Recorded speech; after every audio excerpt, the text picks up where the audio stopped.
beautiful morning, and I'm feeling a little bit apprehensive this morning. I'm on a bit of an adventure for the next few days, going up with Wayne from Fiasco de Gamo. If you don't know his channel, I'll put it in the bottom here. But I'm going to Gili Meno, which is one of the Gili Islands just off Lombok.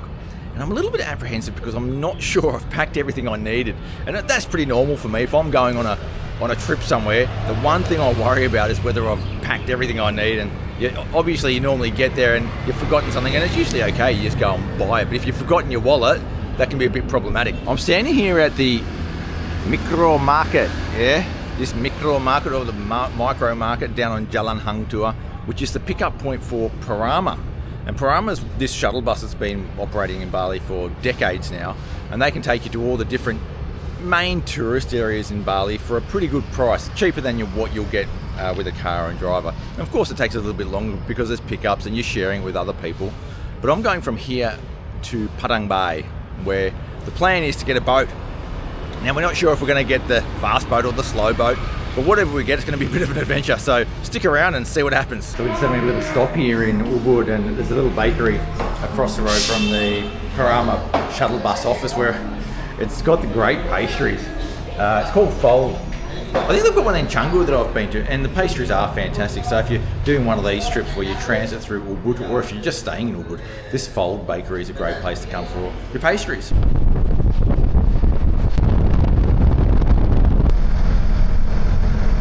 So we've arrived in sunny Padang Bay. It's a 2-hour journey from Sanur. Cost me $125,000 via Ubud. So if you get off at Ubud, I guess it's probably going to be a bit cheaper. I'm going to go and find Wayne now. He's around here somewhere. I've got to look for him. If you've never been to Padang Bay before, it's actually got a really nice vibe to it. An old school backpacker vibe in many ways.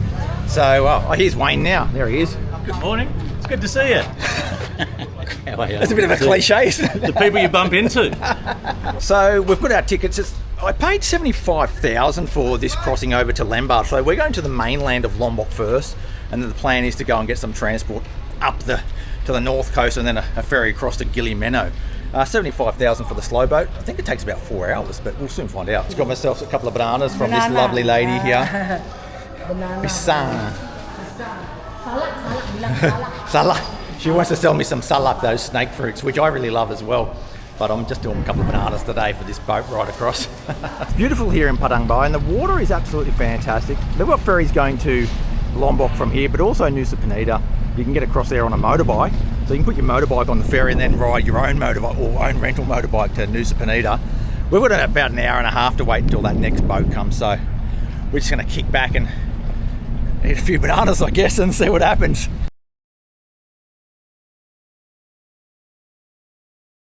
One of the things about independent travel is that things don't always go to plan. You're at the whims of the timetables and the weather in many cases. We arrived here at Padang Bay expecting to catch the slow boat across the other side to Lombok straight away, but it seems that we just missed the first boat, and the next one was going to be an hour and a half. Now we've been waiting around just a little bit. We can see it coming over just around the corner there. We think that might be the ferry to Lombok, which we'll get on, and then hopefully get across to Lombok in time to catch a car, and then a ferry across to Gili Meno, which is the plan for tonight. But we'll see what happens. The slow ferry to Lombok is actually the main transport route for trucks and so forth that want to get from Bali to Lombok. So if you've got a supplier that's based in somewhere like Jakarta, they'll have to go overland across Java, catch a ferry to Bali, go all the way across Bali, and then catch this ferry to Lombok. So it's actually a multi-day journey for a lot of these truck drivers that will be coming on this particular ferry. And over there, there's a big line of motorbikes waiting to get on, and then there's other vehicles as well that are carrying all the goods that sort of supply the island. It's actually a big logistical operation, and of course it also carries passengers. So we're getting on board now, and well, it's already 20 past 11, and it's going to take a while to load this up. And Wayne's told me that I have to hurry up and get a seat upstairs, and he's got a good spot, so we'll dash right up. Because last time he reckons he didn't get a seat, so we're going to see what it's like. Good seats though, these ones. out in the open so you get a bit of a breeze. This lady's trying to sell me some fruit. Ini berapa? Yang ini papaya ya? Berapa untuk satu porsi papaya? 20 mahal, Bu. Ya, berapa? 5.000 biasanya 5.000. Mana ada 5.000, 10.000. Kentesan. Ada 5.000. Bangkrut dagang 5.000. Adam's having a little tussle himself. 10.000 mahal, Bu. Enggak normal sama Indonesia sama juga 10.000. Ini bukan harga boleh. Bukan, sama kayaknya. Oke, 10.000 ya, Bu. Terima kasih, Bu. Again, I just paid 10,000 for that portion. I'm going to stick with it. Bu punya stick atau enggak? So I don't have a stick, I just use my fingers, that's alright. Do it Indo style. So I'm just getting stuck into this papaya. It's got to be one of the driest papayas I've had. It's alright. I mean, it just fills the stomach on a bit of a long journey. I'll have to buy something later just to have a bit of a bite and eat some snacks or whatever. It is so hot here at the moment. The boat's not moving yet and we're under this sort of steel structure and the heat's just trapped in here. There's no air moving. But despite that, I'm going to go and get a coffee because I haven't had a coffee this morning. And I'm dying. If you know me, I love my coffee. So I've just got one of these little kopi susu going. It's one of those packet mixes, packet ABC. Kasih, Bu. Oh, it's hot. Nearly burned my fingers. So I'd give you a bit of a run around the boat while we're just waiting for the final passengers to get on board. It's a pretty sizable ferry. It's got multiple decks. There's a car deck down the bottom, which is pretty normal on most ferries. There's an air-conditioned section in there, and then there's upper floors like this too.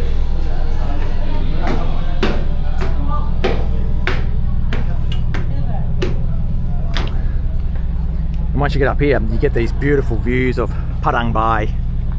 That's where most of the homestays and the hotels are in Padang Bay.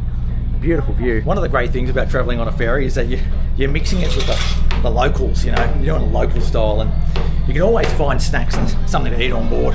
It'll be local style, be sort of instant noodles and packets of chips and bottles of water, that sort of stuff. You're often not going to get a proper meal. You sometimes can, but most people are pretty happy with the snacks. And that's what I'll be doing later. We still haven't left yet though. It's nearly 12 o'clock. And time's running out. We're sort of calculating that if we are able to get to Gili Meno tonight, it's going to be very late. It might even be dark. We're just worried that if we get to the ferry port for the Gilis too late, that there may not be any boats. It might be too dark. So we'll see how we go. We'll just play it by ear. So we're leaving Padang Bay a little bit late, 45 minutes later than we expected actually. It's a beautiful view looking back there, but when you come around here, that whole bay there, you look over towards that area, that's Chandidasa. And that's a pretty popular old school tourist location. That area is Mangis, and there's like a couple of resorts over there as well. And then straight across in front, that's where Lombok is. That's where we're headed right now. It's honestly just a fabulous day to be on the water. This guy's going fishing off the edge. He's just dangled a lure over. Hello. Hello. Biasanya cari ikan apa? Ikan tongkol. Tongkol? Yes, tongkol. Ikan tongkol. The thing about the slow boat is that you just have time to rest, relax, enjoy the view, and yet you might not get there as fast, but it's just that peace and quiet that I really love. It's that less stressful way of travel. I know we can't always do it, especially if we're short on time, but if you've ever got enough time to go on a slow boat in Indonesia, especially one like this that goes from Padang Bay over to Lombok, you've got to try it. It's just a wonderful experience.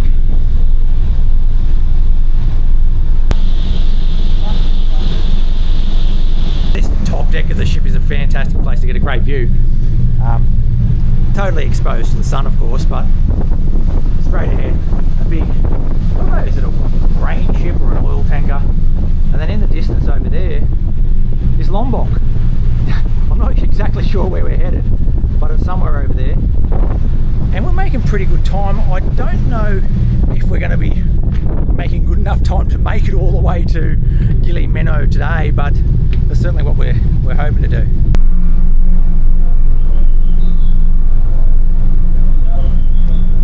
It's pretty normal after a few hours on this boat for people to just stretch out and go to sleep. A bit hot, a bit sleepy, a bit slow, but it still feels good, you know. It just sort of slows down the stress levels. Get a bit sleepy. You can go in there and get some cup noodles if you want, just to keep the energy levels up, and then it's just off to sleep. I'm almost tempted myself to get in there and have a sleep on the floor as well. Part of the beauty of travelling slowly is that you don't really know what's going to come over the horizon. There's always something there to make it a little bit more difficult, but it's part of the adventure, really. If you don't have a lot of time, of course that can be stressful, but if you've got a little bit more time, taking something like the slow boat can be quite nice. What we're finding out today is that the slow boat's a lot slower than we expected, and we're going to arrive at the port at about, 4:30 or maybe even later, and then we're going to find a car that takes us up the coast, and then we get a little ferry across to Gili Meno from there. And because of all the timings, we won't be able to catch the public boat to Gili Meno, that's for sure. So it's now just a matter of getting a car and finding out how we're going to do that little gap of about a 10-minute boat ride at the end. I'm not too worried about it, but the thing is, if it doesn't work out, we're going to have to spend the night probably somewhere like Bangsal, which has not got a great reputation as a tourist destination, to be honest. So, but look, I'm thankful to be here, to be honest. I mean, the views here are just brilliant. We're coming into the port now, and this is my first time to Lombok, and the first thing I notice getting into Lombok is how green it is and how there is a lack of development all over those hills over there. It's just covered in forest. There's hardly any buildings around. On the way in, there was these sort of coconut groves with little huts in them and this sort of thing, and it's quite refreshing to see something a little bit new. And this is part of the beauty of travelling around Indonesia as well, is that there's always a little bit of a different scenery around the place, and experiencing something new like this is just one of the pleasures in life, really. It's chaos trying to get off this boat at the moment. There's someone being trapped between the cars, and everyone's trying to crowd off the boat. We're out of here now. There's a car that was millimetres away from the car behind it, and it nearly reversed into someone, and people shouting, and it's just chaos. The plan is I'm going to try and get a Gojek from here, somewhere outside the main area. Usually if you're too close to the insides, you find that there might be some sort of taxi corporation that won't allow Grab or Gojek to come inside. So I'm just going to walk up the road a little bit and see if I can get picked up there. Hopefully someone picks us up, someone wants the job, because it is an hour and a half away, so there's a bit of uncertainty about that. But if we can get that, then we're on our way to Bangsal, and then we've got some chance of getting to Gili Meno before it gets dark. Gee, it's a big ask at this stage. I reckon it's 50-50, but if we get that car, sort of increases our chances somewhat. That was a chaotic arrival. Funnily enough, we were able to get a car and a driver negotiated straight away, really just so quickly, and at a price that we're really happy with. I was only going to pay a little bit less than that with the Gojek app, so there was a lot of offers. So I think if you come here on your own, there's definitely something you can do when you negotiate on your own for a good price.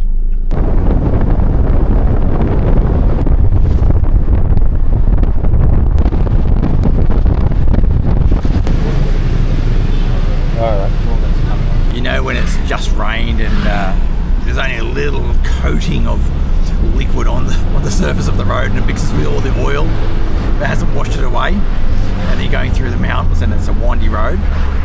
Well, the inevitable sort of happens, and you start spinning the wheels, and it's a pretty hairy ride, to be honest.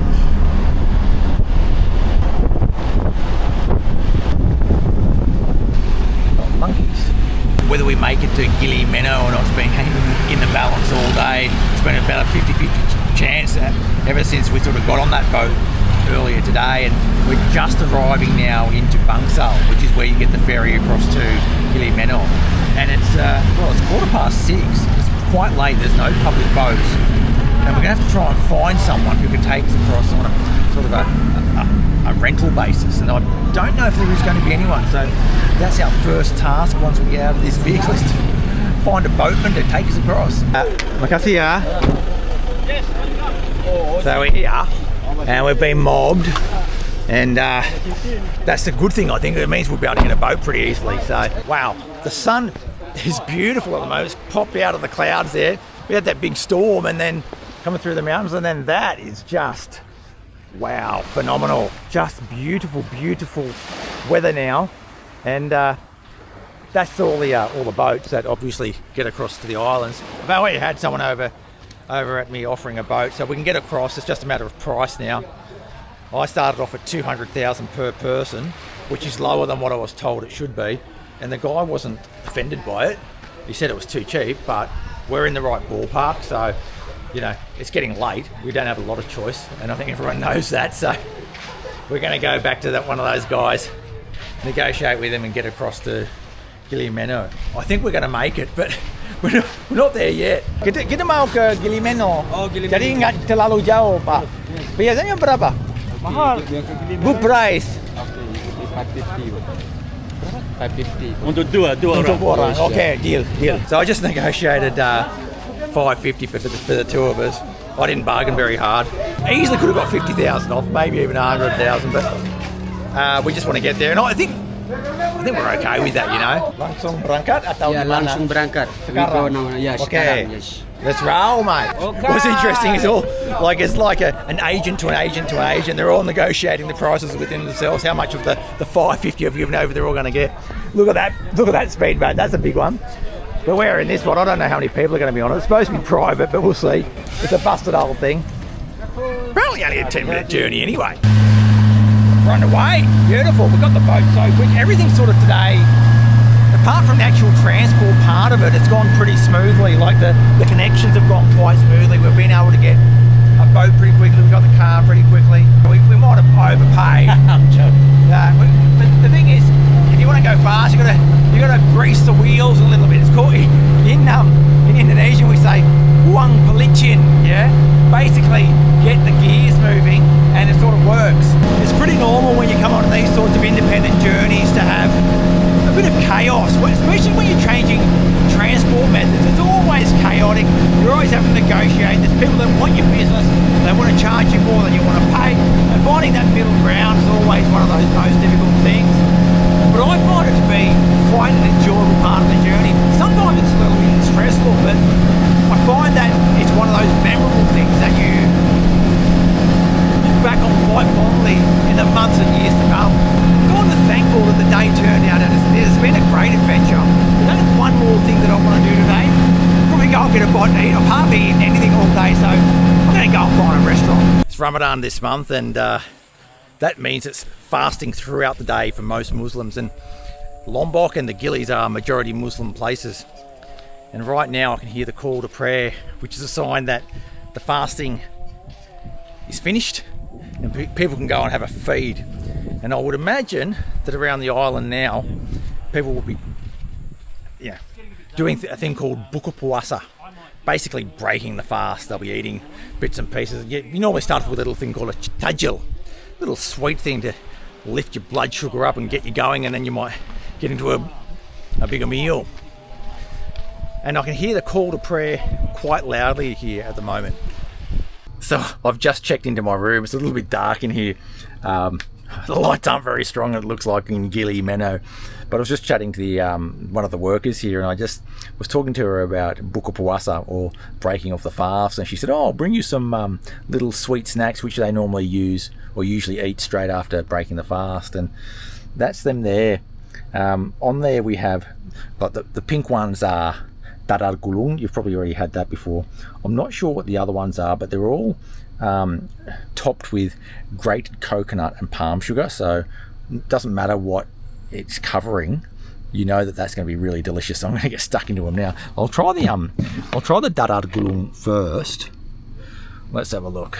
This dadar gulung, like there it is. Oh. So I'm now on the hunt for something to eat, like a nasi goreng or something like that. I could have eaten something in the room, but I'm sort of, I just want to have a look at what the food situation is like on the island. It's very dark. Like, I've had to shine the torch on my face so you can see me. It's pitch black otherwise. Really don't know where I'm stepping. But it's got a pretty good vibe about it. There are little houses and huts around the place that people are living in, and it's a real old school feel. Hopefully I can find something to eat. So I found a little warung. I'm the only person here. It's called Warung Lichung Bambu. They've got a pretty big menu, but when you look at it in detail, they're really just using the same ingredients for a bunch of different dishes. And I kind of like that. It means that even if you're a quiet restaurant, you don't need to order in a lot of different stocks, so you're not going to have food rotting or anything like that. So I'm pretty confident that the freshness is going to be there. I've ordered a green curry with tofu and tempeh, which sounds pretty good. And it comes with rice, and it's only 35,000, which I think is great value. Also got an iced lemon tea because I'm absolutely dying in this heat. I've got the fan blowing on me. But these sorts of places, I would imagine in the high seasons are booming, but at the moment we're in sort of early March and it's just so quiet. The staff here are really kind. They've actually brought me out a little mosquito anti-mosquito thing. I've got my iced lemon tea and I'm ready to roll. Oh, beautiful, so refreshing. Needed it after that long day today. I'm actually going to get a Coke from here afterwards and just scuttle that down as well. I'm just so thirsty. They've just come and given me a free appetizer. It's a fried sweet potato with chocolate sauce on it. That's pretty cool, eh? Give it a go. I hope it's not too hot. I'm going to burn my mouth. Oh, hot. Mas, nama kucing ini siapa? Ricky. Ricky. Hello. Oh, lucu ya Ricky. It's licking my finger. Hope it doesn't have rabies. I guess it's not surprising if you know me that I love cats. Well, I love all animals really, but I mean, I like the cats because they're something that's sort of a bit unloved in many parts of Indonesia, and I like to feed them and then sort of get them desexed when I can, just to get the population under control, and so those mother cats don't live their whole lives pregnant with kittens dying all the time. And yeah, so I have a soft spot for these cats. Apparently this one's been here all its life, and it's a decent size as well. So I've got my green curry. It's almost like a fluorescent green. I'm not sure where the greenness comes from. And my rice. Give it a go. It's not bad. It's like a I know, coconut milk, and it's got a bit of saltiness to it, and it's tofu and tempeh. If you don't like tofu and tempeh, you probably want to get some like chicken or something like that, some veg. But I like it. It's pretty good. Hits the spot after that long day anyway. Completely enjoyable dinner, that one, and I only cost 75,000 for I had a Coke, I had an iced tea, and I had that curry as well. That's really good value. Even for an island like this, they've got to actually bring all that stuff from the mainland, so I reckon that's pretty good value. I'm going to head back to my room now and rest for the night because I'm absolutely shattered. It's been a long day. I mean, I've really been going for 12 hours today, and it's just, these travel days are really tiring, but I really appreciate them as well. Thanks for watching. Make sure you hit that subscribe button to keep up to date with all things Sanur. I'll catch you next time.